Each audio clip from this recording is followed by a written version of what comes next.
اچھا دیکھیں، پریشان ہوں ضرور ہوں، کوئی برائی نہیں ہے پریشان ہونے میں، لیکن جہاں اچھی خبر آ رہی ہے وہاں تھوڑا سیلیبریٹ بھی کریں، تھوڑے خوش بھی ہو جائیں، کوئی مذائقہ نہیں ہے۔ ٹھیک ہے کہ اسلام آباد ہائی کورٹ سے ایک آدھی بری خبر آ گئی اور ہم اس پر پریشان ہو لیے کہ طارق جہانگیری صاحب کو کام کرنے سے روک دیا گیا، یہ غلط ہو گیا۔ اب تو بار کورٹس کو بھی تھوڑی سی شرم آ گئی ہے، انہوں نے بھی کوئی احتجاج جوج کرنے کا پلان شلان بنانے پر غور شور شروع کر دیا ہے۔ لیکن بہرحال جسٹس طارق کے خلاف جو بھی فیصلہ آیا وہ تو بالکل ایکسپیکٹڈ تھا۔ ہاں، جو چیئرمین پی ٹی اے سے متعلق بابر ستار صاحب نے چھکا مارا ہے ایونچولی، وہ قابل ستائش ہے۔ ہمیں یہ تو پہلے سے ہی پتہ ہے کہ پاکستان میں تمام عدالتیں غلام ہو چکی ہیں، ہمیں یہ پہلے سے ہی پتہ ہے کہ صرف سرنڈرڈ ججز صاحبان، معزز جج صاحبان ہی اس وقت تمام تر طاقت رکھتے ہیں، چاہے وہ ہائی کورٹس ہوں، چاہے وہ سپریم کورٹ ہو، اور سب کچھ کہیں سے اشارہ ابرو پر ہی ہو رہا ہے۔ یہ سب کچھ تو پہلے سے ہی طے شدہ ہے، اور ایک طویل عرصے سے ہمیں کوئی ایسا فیصلہ کرنے میں آزاد جج کامیاب ہوتا ہوا نظر نہیں آیا جس سے اہل قوت کے سرکار دربار کے کسی مفاد پر ذکر پہنچی ہو۔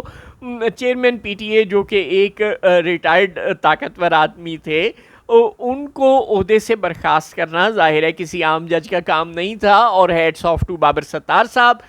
وہی یہ کام کر سکتے تھے اور انہوں نے ایونچولی یہ کر دکھایا۔ اللہ ان کو خوش رکھے۔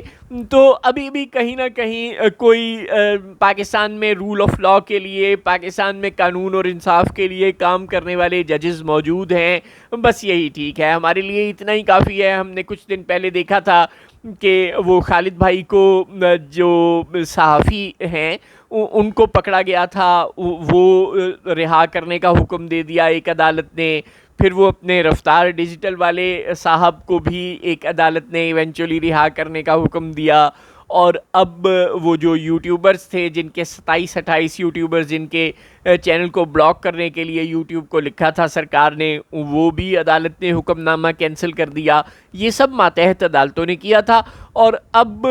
جسٹس بابر ستار نے بھی چھکا مار دیا ہے۔ ایک ریٹائرڈ جرنیل کو پہلے ممبر ایڈمنسٹریشن اور پھر چیئرمین پی ٹی اے بنانے کا پورا عمل، بھرتی سے اشتہار دینے سے لے کے اوپر سے لے کے نیچے تک جو اصول طے کیے گئے تھے چیئرمین پی ٹی اے لگانے کے، ان کے خلاف قرار دے کر، یعنی ایک ماورائے قانون ایک صاحب کو زبردستی پی ٹی اے کے چیئرمین مسلط کیا گیا تھا،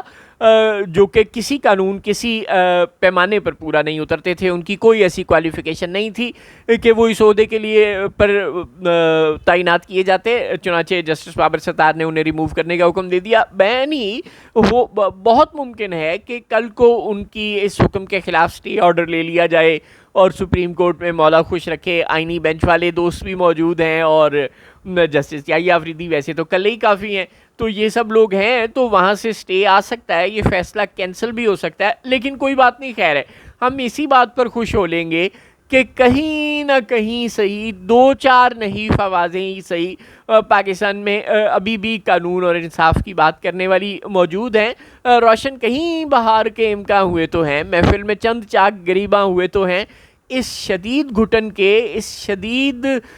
طاقت کی حکومت کے زمانے میں کوئی ایک آدھی آزاد آواز ہی ہمیں اگر سنائی دے جاتی ہے تو یہی ہمارے لیے بہت کافی ہے۔